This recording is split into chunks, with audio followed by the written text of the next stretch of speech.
Určite áno, pretože ako sa vyvíja spoločnosť, takisto sa vyvíja tvorba pracovného prostredia. Trávime vo veľkej miere veľmi veľa času v svojich kanceláriách a preto, akým spôsobom je prostredie stvárnené, ako sa v ňom cítime, napriek tomu, že to je práca, nie je to voľný čas, tak má to úzkú spojitosť s výkonnosťou, s cítením sa, myslím si, že aj bezprostredne s výkonom, ktorý vieme potom produkovať.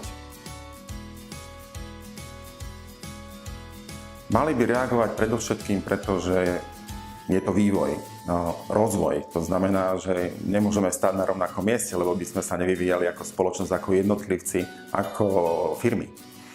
To znamená, že keď sú nové trendy, ktoré v súčasnosti sa zdieľajú veľmi rýchlo, každý bere inšpiráciu, kde môže, ale v konečnom dôsledku si myslím, že tie najväčšie trendy, na ktorom sa zhodnú ako odborníci, takisto sa overia v praxi, tak by sa mali implementovať čo najrýchlejšie.